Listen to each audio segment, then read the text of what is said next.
Eu quero ler esse texto apenas como introdução, e eu preciso conversar com vocês sobre o tema, sobre os assuntos pelos quais fizeram Judas escrever o texto que ele escreveu.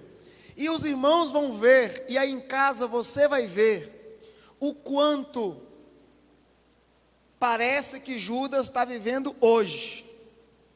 Diz assim o texto: amados, quando eu me empenhava com toda diligência para escrever-vos a respeito da nossa salvação comum, foi que me senti, perceba a palavra, obrigado a corresponder-me convosco, para exortar vocês a batalhardes, olha o texto de guerra, batalha, a batalhardes diligentemente, quer dizer, Brunella, cuidadosamente, pela fé que uma vez por todas foi entregue aos santos. E como eu disse já há algum tempo atrás, toda vez que nós vamos escrever uma carta, Núbia, essa carta precisa de uma motivação. Por que é que eu vou escrever essa carta? Qual vai ser o conteúdo dessa carta? E no versículo 3, ele diz que a vontade dele era escrever uma carta que trouxesse um tratado sobre salvação. Mas o Espírito de Deus não permitiu que ele escrevesse um tratado sobre salvação. O Espírito de Deus o impeliu, o conduziu a sentir-me obrigado. Olha o texto. Eu me senti obrigado a corresponder-me convosco para dar uma sacudida em vocês, para exortar vocês a que vocês batalhem cuidadosamente. Diligência quer dizer isso, cuidado. Diligência quer dizer minúcias. Então o que ele quer dizer, Ana Paula? Eu quis escrever para vocês, para que vocês batalhassem. É por isso que há um combate da fé, irmãos, que a gente às vezes não presta atenção, Liliane, no mundo espiritual. Por esta razão que eu falo, irmãos, antes de criticar qualquer coisa, pergunte o que é que está por trás disso. O que é que está por trás do comercial? O que é que está por trás da campanha publicitária? O que é que está por trás de um filme? Qual é a ideologia subjacente naquele capítulo da novela? O que é que fulano quer dizer quando ele diz, os que odeiam, nós os que amamos? O que é que ele quer dizer com isso? Eu ouvi um discurso de alguém nessa semana em que ele dizia isso: nós que espalhamos o amor, aceitamos todo mundo, cuidamos bem de todo mundo. Eles, os que são do ódio, eles não aceitam, eles não rejeitam. Esse nós que ele está falando é quem? O que é que está por trás disso? O discurso foi de quem, Júlia? Felipe Neto. Esse nós que amam, que prega o amor, que na verdade prega não, que pratica o amor, que acolhe a todos. Esse nós é quem? O que está por trás? Ele não falou lá, mas você tem que perguntar. E esse eles que espalham o ódio, a rejeição, o julgamento, a acusação, o dedo apontado, é quem? A fé vai ser atacada, a fé vai ser bombardeada, a verdadeira fé. Por que, irmãos, vai ser bombardeada? Porque Jesus disse, o mundo vos odeia. Jesus disse, o mundo vos odeia. Às vezes a igreja fica querendo receber o aplauso do mundo, a igreja fica querendo receber a aprovação do mundo, o sorriso do mundo, mas Jesus já dizia, Roseli, o mundo vos odeia. É tudo orquestrado, é tudo arquitetado na antessala do inferno, para poder enfraquecer a igreja. Olha como é que está a Europa, irmãos, com essa teologia liberal que eles querem implantar no Brasil. Olha como é que está a Europa vive um pós-cristianismo, Para você falar Jesus te ama para alguém no meio da rua, você tem que pedir permissão. Os templos, as grandes catedrais da Europa se transformaram em boates, em estúdios, em casas de shows para festivais de rock and roll, regados a heroína, cocaína, maconha, sexo livre.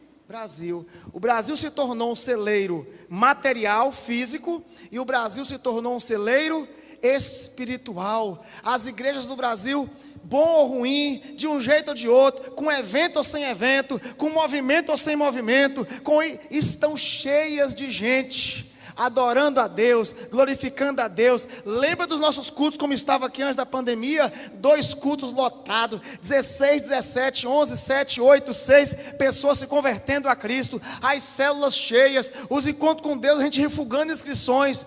E não só aqui, irmãos, em todos os lugares estava havendo um grande movimento de sede por Deus. Você acha que o diabo não vai atacar a igreja? Não, irmão, não estou falando da Novo Horizonte, estou falando da igreja de Cristo. Não vai não, Fábio? Vai, e vai atacar como? Como é que vai ser essa perseguição? Por meio de uma batalha no campo ideológico. Judas deixa de escrever um tratado sobre salvação e passa a escrever um tratado apologético, uma defesa da fé verdadeira. E como é que ele faz essa defesa? Primeiro, Judas identifica os falsos cristãos. Primeiro, eles não temem a Deus, porque certos indivíduos cuja sentença de condenação foi promulgada há muito tempo, se infiltraram no meio de vocês, sem serem notados, homens ímpios. Olha lá, estes homens não temem a Deus, eles são ímpios. Você fala, rapaz, mas a palavra de Deus diz isso. Mas o pastor pregou assim domingo. Que pastor o quê? Que palavra de Deus o quê? Mas para você não é crente? Eu sou crente, mas não estou nem aí para o que Deus fala. Segundo lugar, eles torcem a palavra de Deus, porque eles transformam em libertinagem a graça de nosso Deus. Ou seja, essas pessoas se aproveitam da graça para pecar descaradamente. É crente falso. É o que Judas está falando. Eu não vou nem ficar comentando, porque vai dizer assim, o pastor pregou. Não, eu quero que você diga assim, está escrito na Bíblia isso. Quem mais são esses crentes falsos? Eles negam o nosso único soberano e Senhor Jesus. Eu creio em Deus, mas negócio de Jesus, aceitar Jesus, aí o irmão Tiago, lá na carta de Tiago, diz assim, você crê em Deus? Faz bem, até os demônios creem e tremem. Quer dizer, o que Tiago queria dizer? Você diz que crê em Deus e não treme, não crê de verdade. Os demônios creem e tremem. Jesus vai chegando em Gadara, o que acontece? O endemoniado gadareno, cheio de demônio, uma legião de demônio, corre para Jesus, pedindo pinico já. Ai, o que você veio fazer aqui? Você veio atormentar a gente? Jesus, é isso mesmo, vai embora. Eu estou aqui para isso mesmo. E tem gente que diz que crê em Deus, mas não teme a sua palavra, não respeita a sua presença, não respeita a sua noiva, não respeita os servos do Senhor. Como que crê desse jeito? Eles negam a Jesus como Senhor. Ah, eu creio em Jesus, Jesus foi um político bom, Jesus foi um sociólogo bom, ah, Jesus fez o bem. Pera lá, você crê nele como Senhor da sua vida e capaz de dominar a sua vida, de controlar a sua vida? Ah, não, aí não, eu sou autônomo, eu tenho minha própria independência, ah, eu sou isso, eu sou aquilo. Aí eu pergunto, e essa pessoa se diz cristã?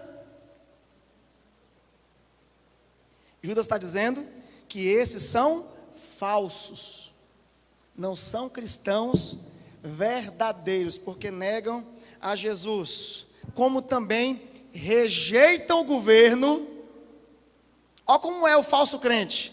Rejeitam o governo e ainda mais, difamam as autoridades superiores. Você conhece gente assim? Que não aceita a autoridade de ninguém na vida deles? Ele é contra o patrão, ele é contra o chefe da seção, ele é contra o professor em sala de aula, ele é contra o pastor, ele é contra o prefeito, ele é contra o deputado, ele é contra todas as pessoas que podem ter autoridade, é contra a polícia. Mas o que eu acho mais engraçado desses rebeldes sem causa, esses rebeldinhos, sabe o que eu acho mais engraçado? Eles são contra a polícia, mas entrou um cara berrado no quintal deles, qual o número do telefone que eles ligam? 190. Ah, rapaz. Esses caras são contra as autoridades. Mas na hora que o esgoto estoura na porta da casa dele, ele vai reclamar onde? Ele vai buscar quem? Vai na prefeitura. Ele vai no secretário de obras. Seu fulano de tal, estourou o esgoto na porta de casa. Rapaz, ninguém está aguentando ficar dentro de casa não. Ele tinha que ser bom nessa hora. Ele para ser rebelde retado, para ele ser rebelde assim, arretado mesmo, sabe o que ele tinha que fazer? Eu sou contra esse povo, eu não vou recorrer a esse povo. Eu sou contra a polícia, eu falo mal de polícia. Polícia é violenta, polícia só mata, polícia tem dedinho nervoso, polícia é bruto, polícia não sei o quê. E eu tenho dó desse cara que entrou no meu quintal armado, eu tenho dó dele. Eu não posso machucar o bichinho, eu mesmo vou enfrentar ele com minha doçura. Levanta as mãos e sai para o quintal. Eu falo: meu irmão, não atire, aqui é um povo de bem, não leve nada nosso. Eu fui bonzinho, eu não chamei a polícia para você. Perdeu, otário, perdeu. Então, para esses caras serem bons, eles tinham que honrar o que eles falam, o que eles... Entendeu? Eu não acredito em nada disso não, eu não respeito o pastor não. Bota o filho dele no UTI para você ver. Se ele não vai ligar: o pastor Diógenes, pelo amor de Deus, dobra o joelho aí, ora por meu filho, manda a irmã Miralva, cadê o telefone da irmã Miralva, e tal. Aí a irmã Miralva: ainda bem que você tem coragem, irmã, eu não tenho a coragem que você tem não.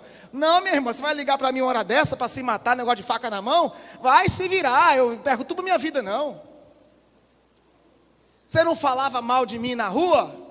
Você não dizia que eu era pastor isso, pastor aquilo, pastor aquilo outro? Por que você está ligando para mim agora? Vai ligar para o seu, quem que você quiser ligar lá, ó. Vai ligar para o bonzão que você acha. Dá vontade de falar isso. Eu nunca falei: tá bom, meu irmão, que hora que seu menino está lá? Vamos lá visitar ele, etc, etc, etc. Porque esses falsos crentes, eles são assim. Além de não rejeitar, além de rejeitar o governo, eles ainda difamam. Já viu na célula aquele cara que você faz tudo e nada tá bom para ele? Ele está sempre reclamando de algo. Já viu no seu grupo? Já viu aqui na igreja? Na escola? O professor pode fazer o que for. Olha para você ver como é que esses caras são. Os falsos crentes. Lê com atenção aqui para você ver. Estes, porém, quanto a tudo que não entendem, o que eles fazem? Difama. Fala mal. Eu não entendo como é o processo da cura de uma doença. Eu não entendo como é que é o processo de uma cirurgia cardíaca. O meu familiar morreu fazendo a cirurgia cardíaca. O que é que eu saio falando? Falando mal do médico, falando mal da equipe. Eu nem sei o que aconteceu lá dentro. Eu não sei, porque eu não entendo disso. O que é que eu faço? Eu saio difamando o que eu não entendo. Agora você estende isso aí para tudo quanto é área da vida. Aí eles não entendem como é o trabalho pastoral, eles difamam o pastor. Eles não entendem como é que é o trabalho de um líder de célula, eles falam mal do líder de célula. Eles não entendem como é que é o trabalho de um administrador municipal, eles picam o pau, falam mal, sem entender, sem nem compreender a coisa.